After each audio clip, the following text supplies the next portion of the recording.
y Edwin Ramírez en el trabajo de estadística probabilística. Para el desarrollo del AK número 2, en el primer punto vamos a tratar el tema de limpieza y preparación de los datos del data wrangling.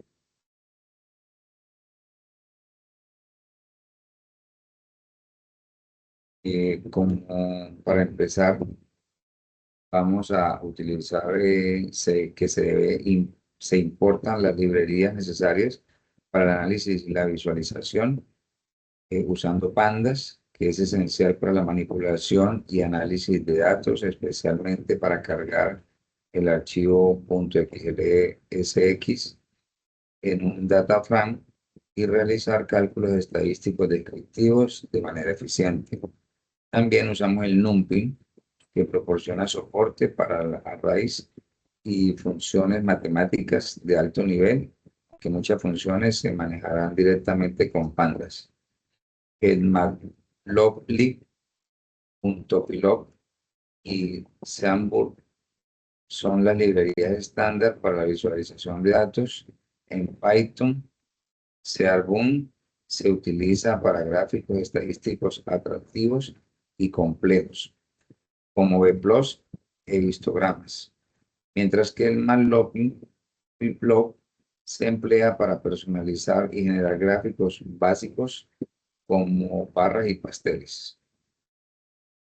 Como paso 2.1, pues vamos a cargar el dataset, subir el archivo manualmente, luego asegurarse de que el nombre coincida exactamente, verificar la ruta actual, puedes listar los archivos en tu carpeta de trabajo, luego se carga en un data frame de pandas,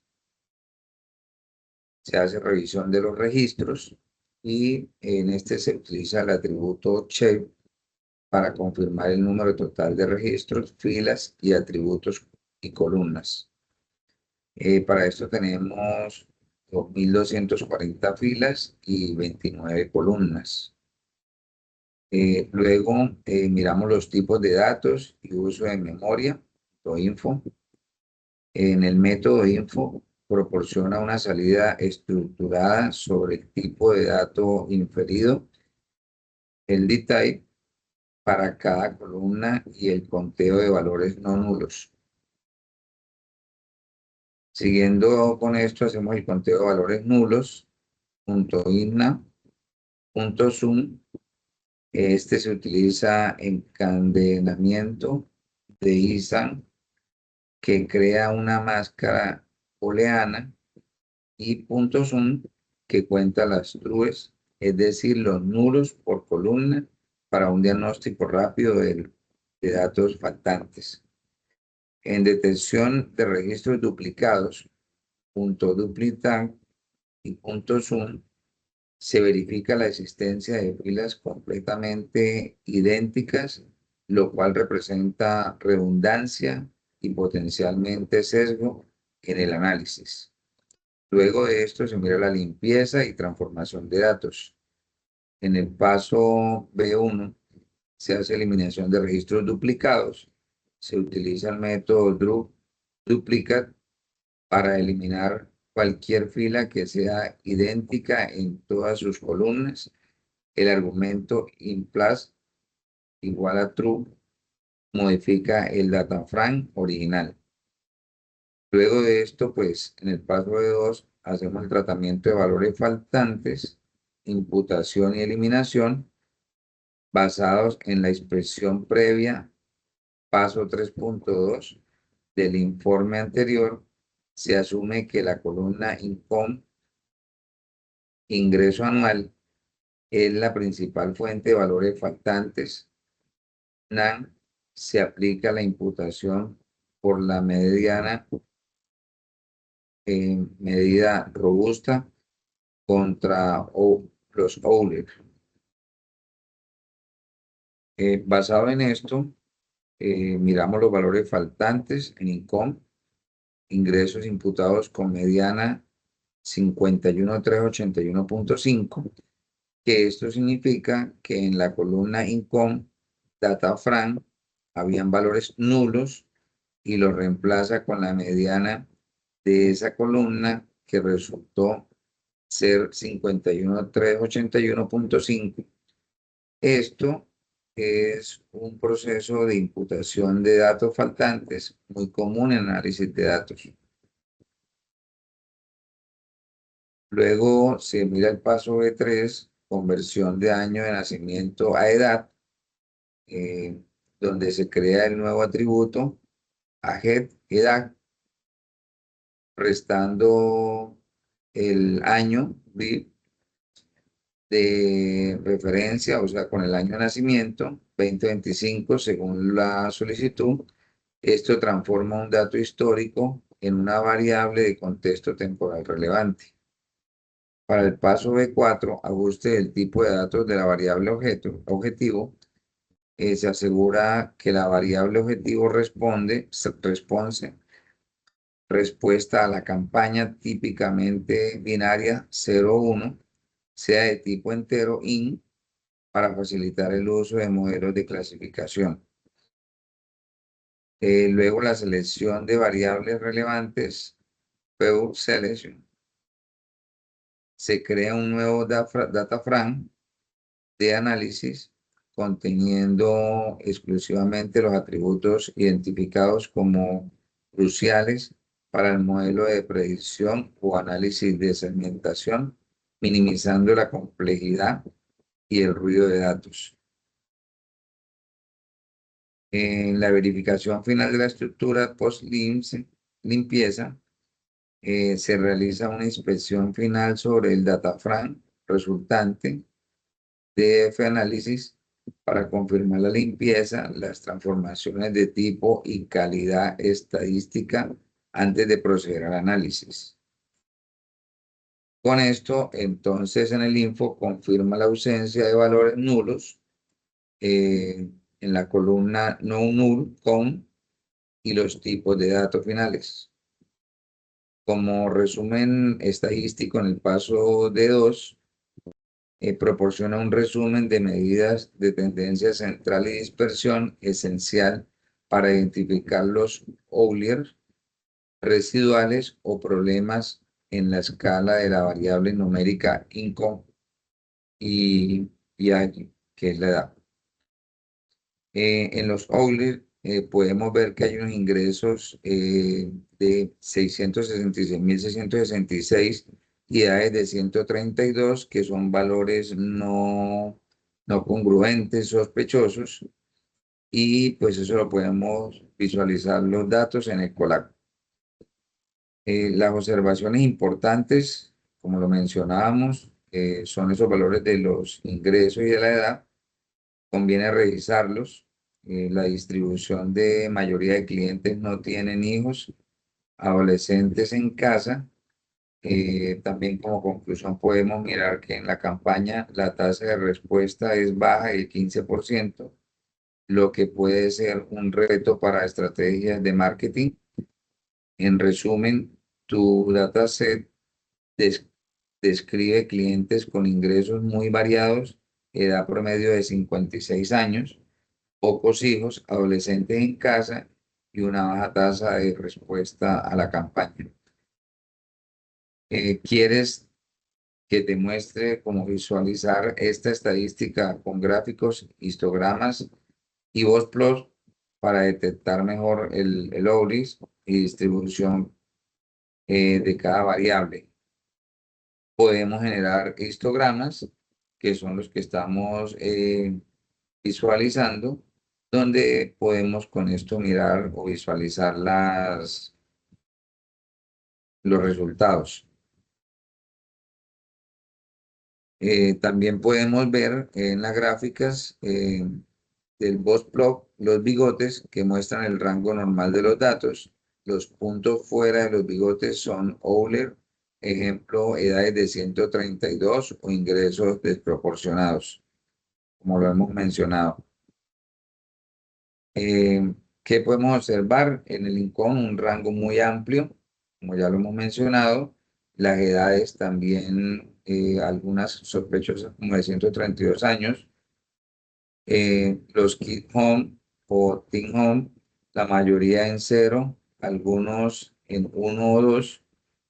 Los response, variable binaria de 0 y 1, se verá como 2 barras en el histograma. Se observa un resumen estadístico que corresponden al resultado de DF-Discrete en pandas y nos da una visión clara de cómo están distribuidas las variables en dataset después de limpiar los outliers más extremos, que es lo que buscamos. En la interpretación de la distribución de ingresos, la concentración principal, la mayoría de los ingresos están por debajo de los 100.000. Esto indica que el grueso de la población en el dataset tiene ingresos medios o bajos. También podemos concluir que por la forma de la curva, la distribución es asimétrica hacia la derecha, sesgo positivo, lo que significa que hay algunos valores altos de ingreso, pero son poco frecuentes. En la cola larga hay una cola extendida hacia la derecha, lo que sugiere la presencia de valores atípicos o personas con ingresos significativamente muy altos que en el promedio. Frecuencia máxima, el pico del histograma está en los rangos más bajos de ingreso, lo que indica que ese grupo es el más numeroso. Como posibles conclusiones también podemos ver que en el dataset tiene una alta desigualdad de ingresos, pocos ganan mucho, muchos ganan poco. Podrías considerar aplicar una transformación logarítmica si vas a usar ingresos como variable en modelos estadísticos para reducir el impacto de valores extremos.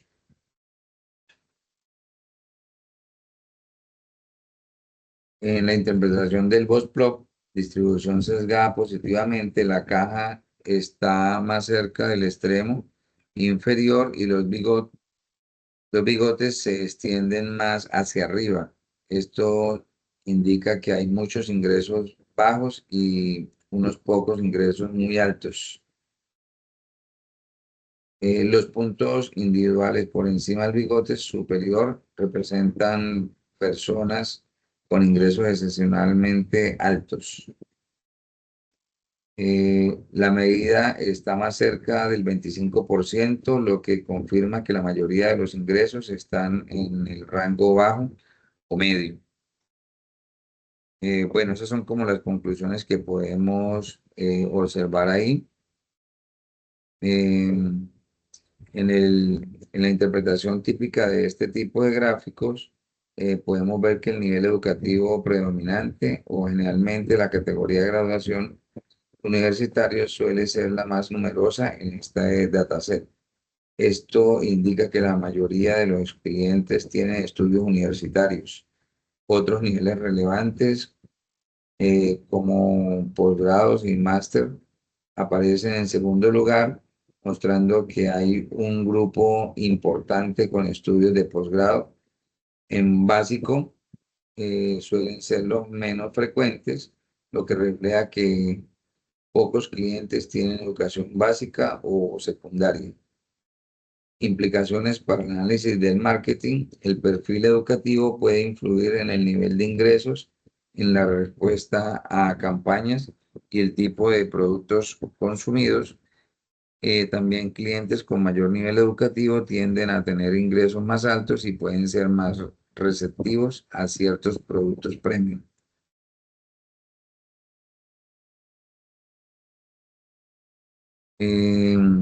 Como interpretación típica de este tipo de gráficos, las categorías predominantes, generalmente los grupos más grandes suelen ser casados o en pareja, que indica que la mayoría de los clientes están en pareja. Esto puede reflejar estabilidad económica y hábitos de consumo compartidos. Otros estados civiles, como soltero, aparecen en menor proporción, lo que muestra que hay muy pocos clientes en esta categoría.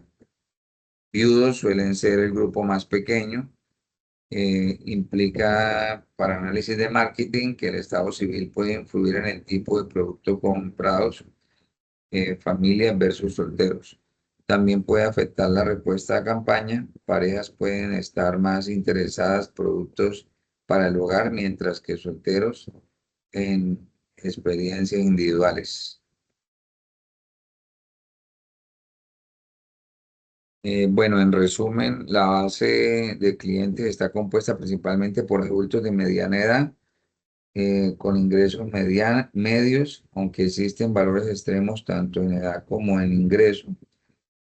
Mm, comparación por respuesta a la campaña, entonces los clientes que no respondieron, edad promedio de 56,3 años, ingreso promedio de 50.846, clientes que sí respondieron con edad promedio de 55,6 años, ingreso promedio de 60.183. Eh, la diferencia es mínima, menos de un año. Esto sugiere que la edad no influye significativamente la respuesta a la campaña. Aquí sí hay una diferencia clara. Los clientes que respondieron tienen un promedio de 9.300 más ingresos anual que los que no respondieron. Esto indica que los clientes con mayor poder adquisitivo fueron más propensos a responder. La edad no parece ser un factor determinante en la respuesta. El ingreso sí muestra un patrón claro. Los clientes con ingresos más altos tienen mayor probabilidad de responder. Para futuras campañas sería más efectivo segmentar por nivel de ingresos que por edad.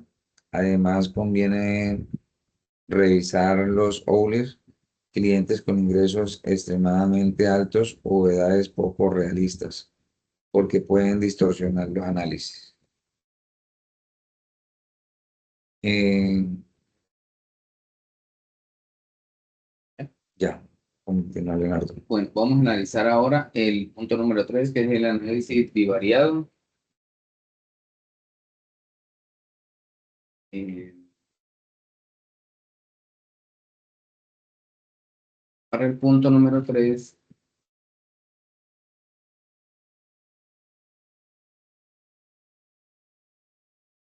vamos a utilizar un Scarlett para hacer una observación de la interacción de las dos variables numéricas que son la edad y el ingreso.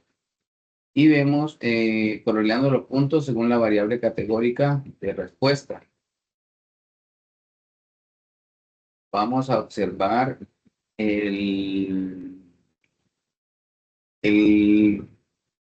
la dispersión de ingresos versus por edad. Ella nos brinda un criterio de observación de un patrón visual. Las características que aparecen relacionadas es la respuesta afirmativa, que se concentra en un rango específico de ingreso o de edad. Observamos diferencias entre el grupo de respuesta afirmativa y negativa. Si los puntos de respuesta afirmativa se están agrupando en un área, que se agrupan en un área distinta, es decir, o pueden ser con mayor ingreso o menor dispersión, sugieren que la combinación de edad y de ingreso es predictiva para la respuesta.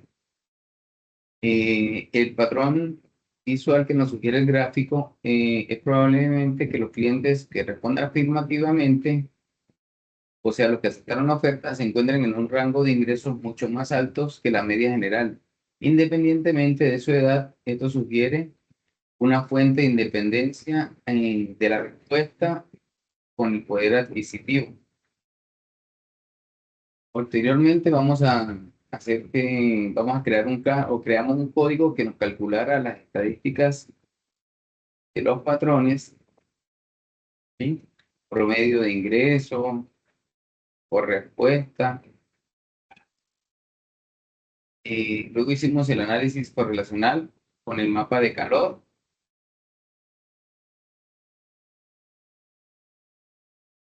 Acá se nos presentó un error, el cual corregimos presentando un cálculo correlacional con solo columnas numéricas. ¿Ok? el error se presentaba porque íbamos a comparar columnas numéricas con columnas que tenían como texto.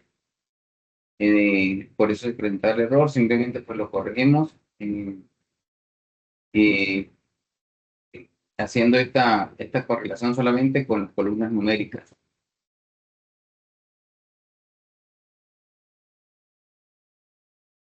El criterio de observación visual para este mapa de calor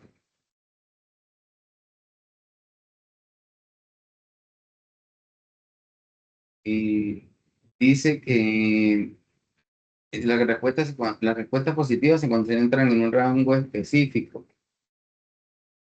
que se observan también diferencias entre los grupos de respuesta positiva y negativa, porque los puntos de respuesta afirmativa se agrupan en un área distinta. El patrón visual del gráfico es probablemente que los clientes de respuesta que aceptaron la respuesta afirmativa se concentran en los rangos más altos que la media general.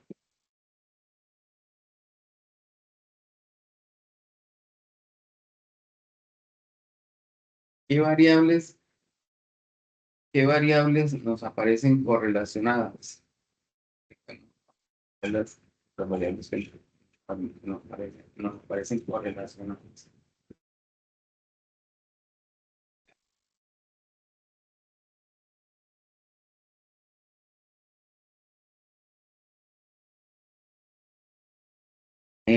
Las variables que nos aparecen correlacionadas son el ingreso se relaciona con el consumo de vinos, con una correlación de 0,58, el consumo de carnes con 0,58, las compras por catálogo con 0,59, las compras en tiendas con 0,53 y el patrón de consumo de alimentos se relacionan con frutas, carnes, pescados y dulces. Están fuertemente correlacionadas entre sí con valores de 0,52 y 0,59. Esto nos sugiere que los clientes compran de manera diversificada en varios tipos de productos. Los canales de compra son por catálogos, correlacionada positivamente con carnes y vinos, pero negativamente con visitas a la página web. Los clientes de catálogo son distintos a los que utilizan la página web. También podemos observar diferencias entre los grupos de respuesta positiva frente a los de respuesta negativa. La edad prácticamente es igual 56,3 versus 55,6 años y no parece ser un factor diferenciador. Observamos también que, que en los ingresos hay una clara diferencia porque quienes respondieron positivamente tienen ingresos más altos, entre 60.183 versus 50.846, lo que nos indica que los clientes con mayor poder adquisitivo son más propensos a responder a nuestra campaña o a la campaña que esté haciendo que se esté evaluando.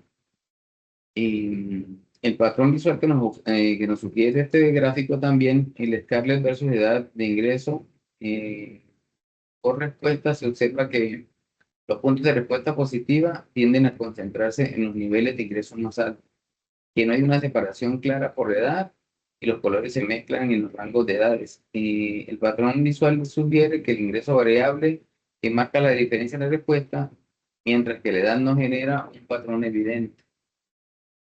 Eh, una conclusión general que podemos sacar es que las variables más relacionadas son el ingreso, el consumo de productos, especialmente vinos y carnes, y el tipo de canal de compra. La edad no diferencia a los grupos, pero el ingreso sí lo está diferenciando. Y los clientes con más ingresos responden más positivamente. El gráfico también refuerza que el patrón mostrado en la respuesta asociada está asociado a los ingresos más altos y no a la edad.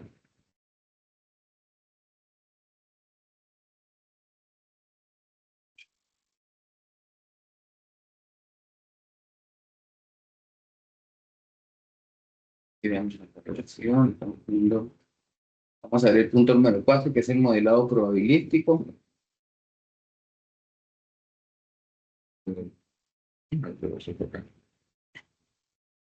Ahorita me toca.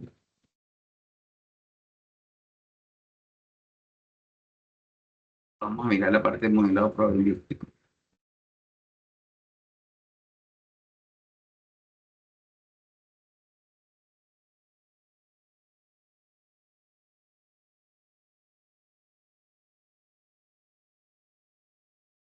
Que no, sí, horrible.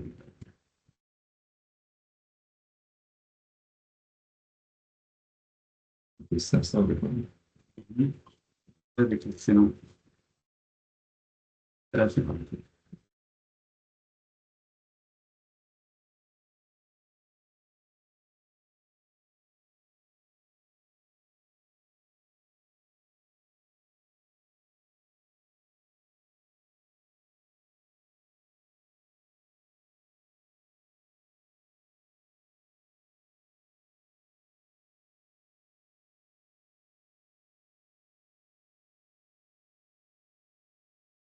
Inicialmente, para el modelo probabilístico, pues empezamos cargando los datos, importando las librerías que vamos a necesitar. Esa es una recomendación que veíamos. Cargamos la base de datos del archivo y entramos a hacer la división del conjunto de datos en variables predictivas y en la variable predictiva y los objetivos.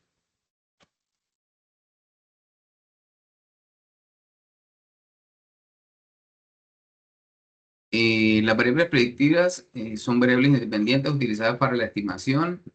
Estas variables son el ingreso, la edad, el kid home, que son los hijos menores en casa y los adolescentes en casa, y la variable objetivo Y es la variable dependencia a predecir. Esta variable tiene respuesta a la campaña cuando 1 es igual a sí y 0 es igual a no. Posteriormente vamos a escalar las variables numéricas por un standard caller.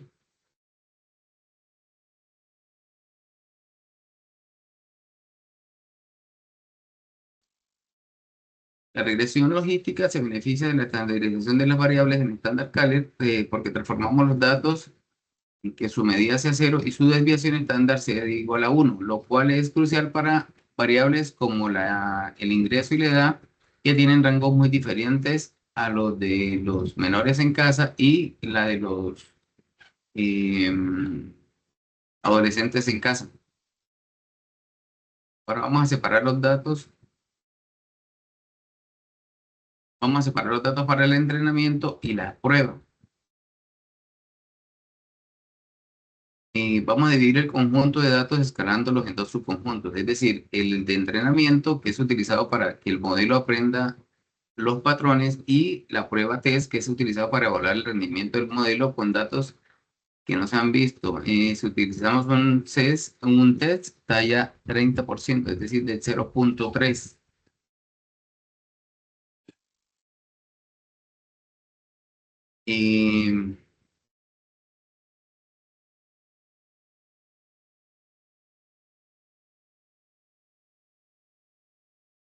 Las dos divisiones que hicimos nos muestra un entrenamiento con 5.568 muestras y vamos a tomar 672 muestras. Esto es aproximadamente un 70-30 del split, lo cual pues es bastante común y da un buen balance para tener suficientes datos para entrenar un conjunto de pruebas representativo que podamos evaluar.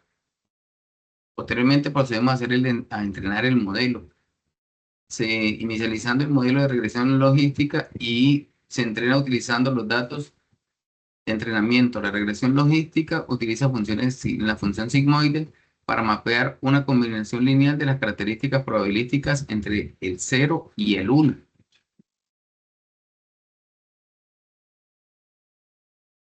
Posteriormente, aquí vemos que hacemos la evaluación del modelo.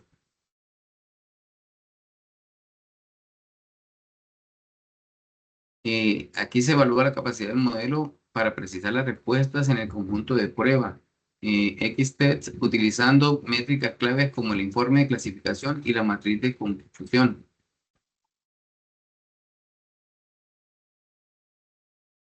Y el resultado que nos da presenta un error de desbalance clásico, el cual debemos corregir para ajustar la precisión del modelo que estamos haciendo, y para eso aplicamos una técnica de desbalance o class ways.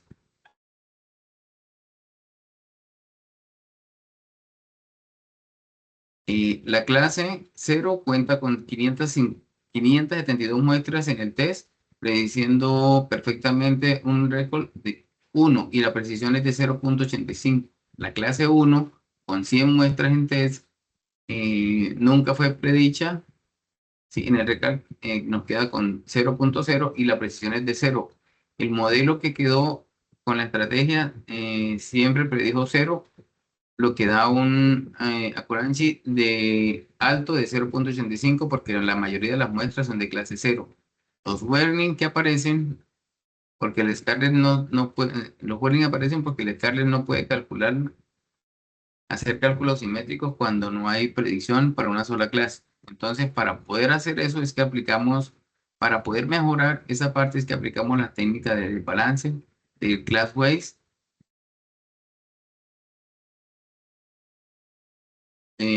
donde nos va a dar un resultado de que la clase 0 es mayoritaria con una precisión de 0.95. Cuando predice 0, casi siempre acierta. Y un récord de 0.68 que detecta el 78% de los casos reales de la clase 0. Y para la clase 1, que es la minoritaria, la precisión es de 0.25.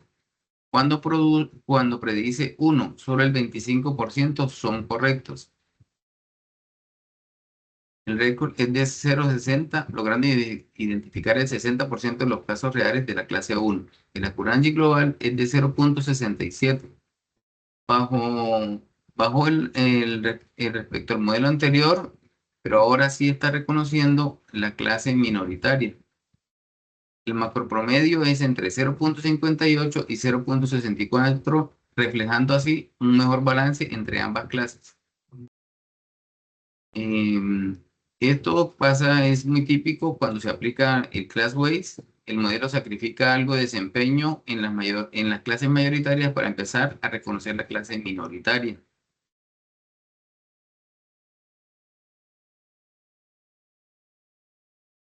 Vamos a hacer el cálculo, ahora pasemos a hacer el cálculo de las probabilidades. La, la principal ventaja de la regresión logística es que no es solo dar una clase de 0 y 1, sino una probabilidad para permanecer en la clase 1 con una respuesta positiva.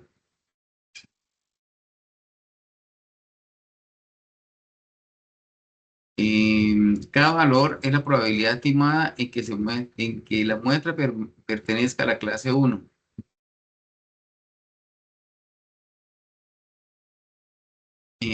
Para poder hacer un buen ajuste de las probabilidades, estimamos las curvas de ROC y AUC y la precisión Recal y la curva de precisión Recal, como se muestra en esta gráfica. También tomamos un código extendido para encontrar un umbral mucho más óptimo.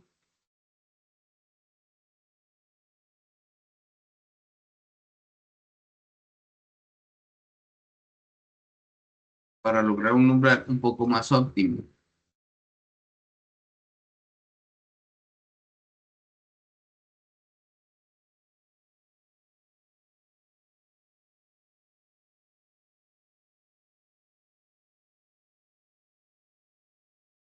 La curva ROC también dice, separa los modelos de la clase general en el AUC. Y la curva de precisión Recal es más útil en el dataset desbalanceado, como es el caso del que tenemos nosotros, porque se centra en la clase positiva. Para elegir el umbral, lo mejor es calcular las métricas con F1 score en cada posible threshold y quedarse con el que maximice el equilibrio entre precisión y Recal. El código extendido encontrará un umbral óptimo, es el que apreciamos, para que podamos obtener un umbral óptimo según F-score. Hacemos la aplicación y logramos un umbral de 0.25 al modelo, ya está empezando a reconocer la clase minoritaria. La clase 0 es mayoritaria, sigue siendo con métricas muy sólidas. La clase 1 es minoritaria, pero ahora aparece con las predicciones. Tenemos una predicción de 0.41, es decir, de cada 10 predicciones positivas, 4 son correctas. Un recalca detecta casi el 40% de los casos reales de la clase 1. La Curangi global es de 0.83, aunque bajó un poco respecto al modelo inicial. Ahora el modelo es mucho más útil porque no ignora la clase minoritaria. El macro average refleja un balance mucho mejor entre ambas clases. ¿Esto qué significa? Que el umbral estándar de 0.5 estaba demasiado alto y que hacía casi, y así que casi nunca predijera la clase 1. El umbral a 0.25 permitió que el modelo empezara a detectar positivos, aunque con menor precisión. Este es el trade-off clásico para el Rectal, que implica menos precisión.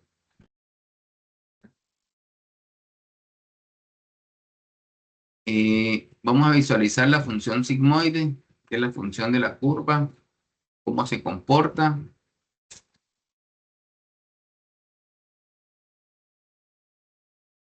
La interpretación de esta visual para el análisis de la curva sigmoide, la gráfica representa es una función sigmoide en la cual modela la probabilidad estimada para responder el eje Y en función del ingreso anual, que es el eje X, asumiendo que otras variables son iguales a la media. El eje X es el ingreso anual, representa la variable independiente, el ingreso anual de un individuo, y el eje Y por la probabilidad estimada de responder positivamente representa la variable dependiente, la probabilidad de que el individuo responda o realice una acción específica de esta probabilidad. Eh, los comportamientos de la curva son los bajos ingresos, que están entre 0 aproximadamente 200.000.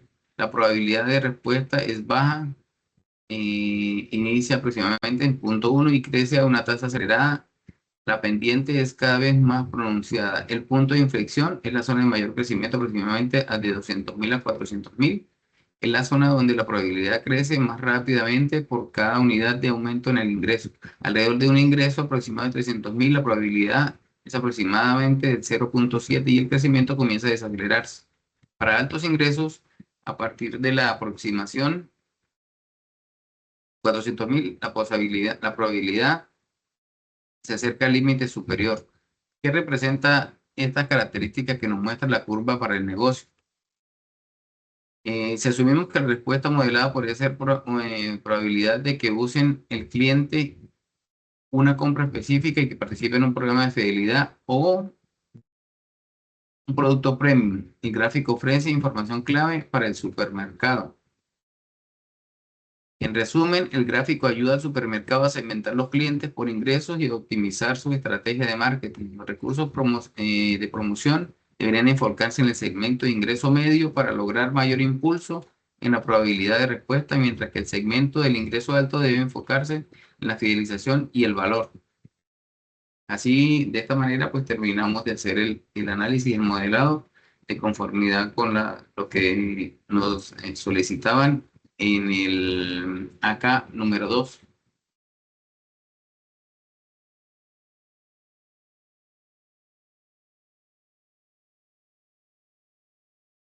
Bueno, damos por terminada la grabación.